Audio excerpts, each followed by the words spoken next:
আসসালামু আলাইকুম ওয়া রাহমাতুল্লাহি ওয়া বারাকাতুহু। কেমন আছেন হে দর্শকবৃন্দ? আশা করি খুবই ভালো আছেন। আজকের ভিডিওটি আপনাকে চিন্তায় ফেলে দেবে। চলুন কথা না বাড়িয়ে শুরু করি। ভিডিওটি শুরু করার আগে ছোট্ট একটি রিকোয়েস্ট করছি, ভিডিওটি স্কিপ না করে পুরোটি দেখবেন। ভালো লাগলে একটি লাইক দিবেন।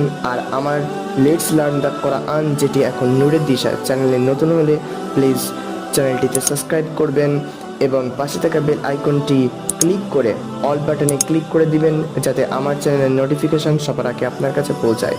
তো লেটস স্টার্ট মাই ভিডিও।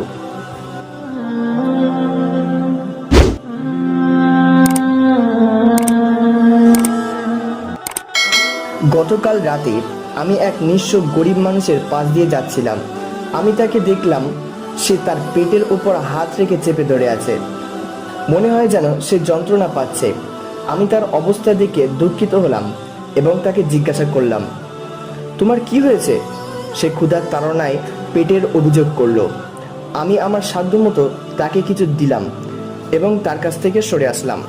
অতঃপর তাকে ছেড়ে আমি এক বিত্তশালী অনুগ্রহপ্রাপ্ত বন্ধুর সঙ্গে দেখা করতে গেলাম। তাকে দেখে আমি হতবুদ্ধি হয়ে গেলাম। সেও তার পেটের ওপর হাত দিয়ে চেপে ধরে আছে। সেও তার যন্ত্রণায় ভুগছে, যে যন্ত্রণায় ওই নিঃস্ব গরিব মানুষটি ভুগছিল। আমি তার এ অবস্থা থেকে জিজ্ঞাসা করলাম। সে তখন বদহজমজনিত পেটের যন্ত্রণার অভিযোগ করলো। অতঃপর আমি বললাম, কি আশ্চর্য! এই ধনী ব্যক্তি যদি গরিব ব্যক্তিকে তার প্রয়োজনের অতিরিক্ত খাদ্য দান করত, তাহলে তাদের কেউ এই রোগ যন্ত্রণার অভিযোগ করত না। তার উচিত ছিল সে এতটা পরিমাণ খাদ্য গ্রহণ করবে যা তার ক্ষুধা নিবারণ করে এবং পিপাসা দূর করে। কিন্তু সে ছিল আপন আত্মাপ্রেমী, তার জন্যই তার এত বাড়াবাড়ি। গরিবের পাত্র থেকে ছিনিয়ে সে নিজের দস্তরখানে জমা করেছে। আল্লাহ তাআলা তাকে তার নিষ্ঠুরতার কারণে পেটের ব্যাধি দিয়ে শাস্তি দিয়েছেন।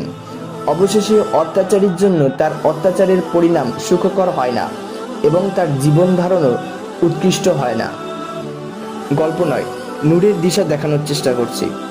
অতিরিক্ত খাদ্য মজুত করে নষ্ট করবেন না। তারাও মানুষ, যারা ফুটপাতের ওপর হাতটা উঁচু করে বসে আছে। হে আল্লাহ, সাধ্যমতো তাদেরকে কিছু দেওয়ার তৌফিক দান করুন, আমিন। হ্যাঁ, আফসোস, কিছু 20 লক্ষ টাকার গাড়িওয়ালারা আছে যারা 20 টাকার জন্য গাড়ির জানালাটি বন্ধ রাখে। তো হে দর্শকবৃন্দ, কেমন লাগলো ভিডিওটি ভালো লাগলে একটি লাইক দিবেন। আপনাদের একটি লাইকে আমার উৎসাহ জাগায় নতুন একটি ভিডিও তৈরি করতে। এর আগের ভিডিওতে ইসলামের জন্য ইমাম বুখারী রাহিমাহুল্লাহ কত বড় ত্যাগ স্বীকার করেছেন তা নিয়ে আলোচনা করেছিলাম। ভিডিওটি দেখতে হলে উপরের আই বাটনে ক্লিক করে কিংবা ডেসক্রিপশনে লিংক দেওয়া আছে, দেখে নিতে পারেন। এবং এর পরবর্তী ভিডিও কি দেখতে চান তা কমেন্টে জানাতে ভুলবেন না। দেখা হচ্ছে পরের ভিডিওতে। খোদা হাফেজ, ভালো থাকবেন। আসসালামু আলাইকুম ওয়া রাহমাতুল্লাহ।